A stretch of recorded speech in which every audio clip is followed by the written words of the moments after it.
నేడు వికారాబాద్ నారాయణపేట జిల్లాలో సీఎం రేవంత్ రెడ్డి పర్యటించనున్నారు. పలు అభివృద్ధి సంక్షేమ కార్యక్రమాల్లో రేవంత్ రెడ్డి పాల్గొంటారు. మధ్యాహ్నం 12 గంటలకు వికారాబాద్ జిల్లా దుద్వాల్ మండలం పొల్లేపల్లి గ్రామంలో రేణుకెల్లమ్మ తల్లి జాతరలో సీఎం పాల్గొననున్నారు.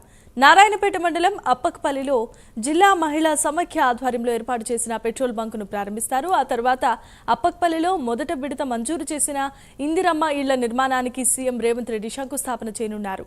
అనంతరం నారాయణపేట మెడికల్ కాలేజీలో అకాడమిక్ బ్లాక్తో పాటుగా ఇతర భవనాల నిర్మాణాలకు శంకుస్థాపన చేసి గురుకుల హాస్టల్ ఆవరణలో ఏర్పాటు చేసిన బహిరంగ సభలో సీఎం రేవంత్ పాల్గొంటారు.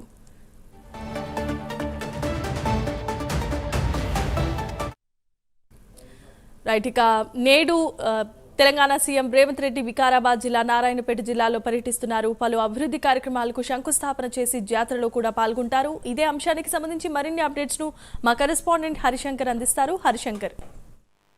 జనిమా ఈ రోజు ముఖ్యమంత్రి రేవంత్ రెడ్డి ఉమ్మడి పాలమూరు జిల్లాలో పాటు అదేవిధంగా వికారాబాద్ జిల్లాలో పర్యటించినారు. ప్రధానంగా నారాయణపేట జిల్లా అదేవిధంగా వికారాబాద్ జిల్లాలో ముఖ్యమంత్రి పర్యటన కొనసాగుతుంది. దీనికి సంబంధించి అధికారులతో పాటు కాంగ్రెస్ పార్టీ నేతలతో కూడా పెద్ద ఎత్తున ఏర్పాట్లు చేయడం జరిగింది. మధ్యాహ్నం ఉదయం 11:30 బేగంపేట నుంచి కూడా హెలికాప్టర్ ద్వారా ఆయన కొడంగల్ కాన్స్టిట్యున్సీకి చేరుకోనున్నారు. అక్కడ ఏదైతే పోలేపల్లి జాతర సందర్భంగా పోలేపల్లి అమ్మవారిని దర్శించుకొని అక్కడ ప్రత్యేక పూజలు నిర్వహించారు. అక్కడ నుంచి కూడా నేరుగా మధ్యాహ్నం 12:25 హెలికాప్టర్ ద్వారా ఏదైతే నారాయణపేట జిల్లా కేంద్ర సమీపంలో ఉన్నటువంటి సింగారం గేట్ కి చేరుకోనున్నారు. సింగారం గేట్ చౌరస్తా వద్ద పెద్ద ఎత్తున కూడా ఆయనకు స్వాగతం పలికేందుకు ఇటు కాంగ్రెస్ పార్టీ నేతలు నారాయణపేట మరియు మక్తల్తో పాటు ఉమ్మడి పాలమూరు జిల్లాకు సంబంధించిన కాంగ్రెస్ పార్టీ కార్యకర్తలు పెద్ద ఎత్తున కూడా తరలి వస్తున్నటువంటి పరిస్థితి ఉంది. అయితే ఏదైతే సింగారం చౌరస్తా వద్ద రాష్ట్రంలోనే మొట్టమొదటి మహిళా సమాఖ్య ద్వారా ఏర్పాటు చేసినటువంటి పెట్రోల్ బంక్ ప్రారంభాన్ని ఆయన ప్రారంభించబోతున్నారు. అక్కడ ముఖ్యమంత్రి కొద్దిసేపు సమయం కేటాయించిన తర్వాత నేరుగా అప్పక్పల్లి గ్రామంలో ఉన్నటువంటి ఇంద్రమ్మ మొదటి విడత ఇంద్రమ్మ ఇళ్ల నిర్మాణానికి శంకుస్థాపన చేయనున్నారు. మధ్యాహ్నం 1:30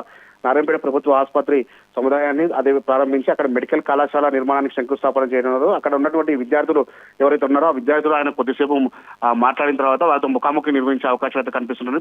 అదేవిధంగా వీటితో పాటు దాదాపు ఉమ్మడి పాలమూరు జిల్లా తెలంగాణ రాష్ట్రానికి సంబంధించినటువంటి 13 అభివృద్ధి పనులకు ఆయన ముఖ్యమంత్రి శంకుస్థాపన చేయబడుతున్నారు. దీనికి సంబంధించి అక్కడ ఉన్న నారాయణపేట ఎమ్మెల్యేతో పాటు మక్తల్ నియోజకవర్గ ఎమ్మెల్యే వాకిట శ్రీహరి కూడా పెద్ద ఎత్తున కూడా ఏర్పాట్లయితే పరిశీలించిన పరిస్థితి ఉంది. అదేవిధంగా అనంతరం నారాయణపేట జిల్లా సమీపంలో ఉన్నటువంటి అప్పక్పల్లి సమయంలో ఏర్పరిచిన బహిరంగ సభలో ఆయన ముఖ్యమంత్రి రేవంత్ రెడ్డి ప్రసంగించనున్నారు. 2:10 సభ ప్రారంభం కానుంది. అనంతరం అక్కడ నుంచి కూడా నేరుగా తిరిగి ఆయన హెలికాప్టర్ ద్వారా హైదరాబాద్ వెళ్లేటువంటి పరిస్థితి ఉంది. ముఖ్యంగా ఉమ్మడి పాలమూరు జిల్లాను టార్గెట్ చేసి కూడా స్థానిక సంస్థలు త్వరలో వస్తున్న నేపథ్యంలోనే పెద్ద ఎత్తున కూడా సభలు సమావేశాలు నిర్వహించారు. ఇప్పటికీ కాంగ్రెస్ పార్టీ నేతలకు పిలుపునిచ్చిన ముఖ్యమంత్రి రేవంత్ రెడ్డి మొదటి సభ ఇక్కడ నుంచి ప్రారంభించడం అనేది ఇక్కడ ఉన్నటువంటి ప్రజల కార్యకర్తల్లో మంచి జోష్ నింపిందని చెప్పవచ్చు. ప్రధానంగా దీనికి సంబంధించి గత 4 రోజుల నుంచి కూడా ఇటు ఉమ్మడి జిల్లాల ఎమ్మెల్యేలతో పాటు మండల స్థాయి నాయకులతో కూడా పెద్ద ఎత్తున కూడా పనిచేస్తూ అక్కడ ఉన్నటువంటి కార్యక్రమాల్లో పాల్గొంటున్నారు.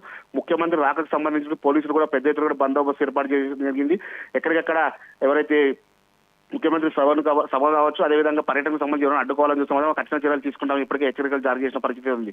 మధ్యాహ్నం 2:15 సభ ప్రారంభమవుతుంది. ముఖ్యమంత్రి సభ ఏ విధంగా ఉండబోతుంది, ఇటు తెలంగాణ రాష్ట్రానికి కాంగ్రెస్ పార్టీ అధికారంలోకి వచ్చిన తర్వాత ఎటువంటి సంక్షేమ పథకాలు చేపట్టారు, ప్రజలకు వివరించే ప్రయత్నం అయితే చేపడుతున్నారు, అది చేస్తున్నారు. అదేవిధంగా ఉమ్మడి పాలమూరు జిల్లాకు సంబంధించిన ప్రాజెక్టులపై ఆయన ఏదైనా మాట్లాడతారని చెప్పి కూడా ఇప్పటికే రాజకీయ విశ్లేషకులు అయితే ఎదురు చూసిన సిచ్యువేషన్ అవుతుంది. మొత్తంగా స్థానిక సంస్థలు త్వరలో వస్తున్న నేపథ్యంలోనే దానికి సంబంధించి ఆయన ఎటువంటి వరాల జల్లు కురిపించబోతున్నారు. ఇప్పటికే రైతు బంధు కావచ్చు, ఏదైతే ఆర్టీసీ ఫ్రీ బస్ కావచ్చు, మహిళా మహాలక్ష్మి పథకాలన్నీ కూడా ఇంప్లిమెంటేషన్ అవుతున్న నేపథ్యంలోనే కాంగ్రెస్ పార్టీ కార్యకర్తలు కానీ ప్రజలందరూ కూడా పెద్ద ఎత్తున తరలి రావాలని చెప్పి ఇప్పటికే కాంగ్రెస్ పార్టీ నేతలు పిలుపునిచ్చిన పరిస్థితి అయితే ఉంది. జనిమా.